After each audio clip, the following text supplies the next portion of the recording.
You've built $100 million pipelines and significantly grown revenue at prior companies using ROI-based demand programs. If you were to audit a typical mid-market SaaS company's demand engine right now, where do you find hidden opportunities, places where a few strategic changes can unlock disproportionate growth? Yeah, I generally find a combination of things. There's not one signal or one area that's, underperforming. It's often areas that they haven't fully fleshed out. They're doing disconnected tactics versus an iterated campaign.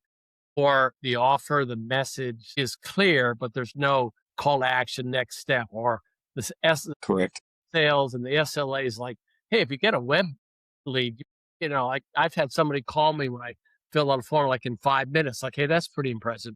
5 days later, like, well, I've been to 20 websites and like, why are you calling me? And so you want to do that. And a lot of times it's the CRO, conversion rate optimization. The platform's fine, the website's fine, but the pages aren't performing like they could. And we have all these tools to diagnose that and techniques to improve it.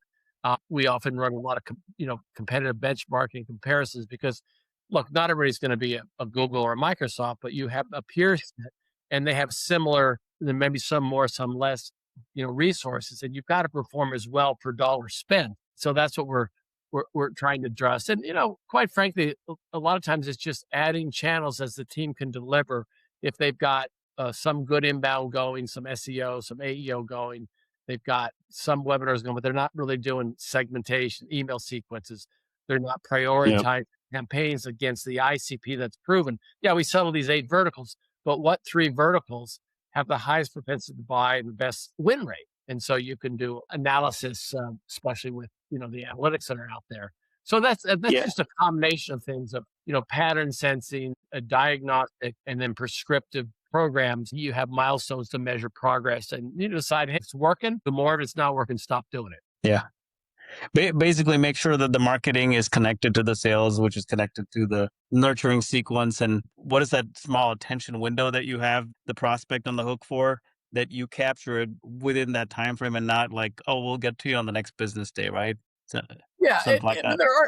and there are some things that take longer. I've been in companies that are more um, transactional versus relationship oriented. Enterprise tech relationship. I was at Emburse. You can sign up for a free expense app, and you're going to get, based on your spend, you'll get some, share of some percentage rewards for the amount you spend because it's monetized, but also 6, 12, 18-month cycles. And so you've got to be today. PR is now back in vogue because it's authoritative. Somebody writes about you and it's read by a million people, and it's positive that, hey, that's something you've got to pay attention to. However, you can do PR on a shoestring.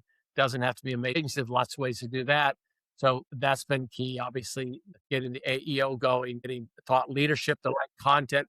I was at one company where after 1 year of optimizing the whole content engine, 15% of marketing contributed revenue, closed one, was through the ongoing content marketing. It didn't happen overnight.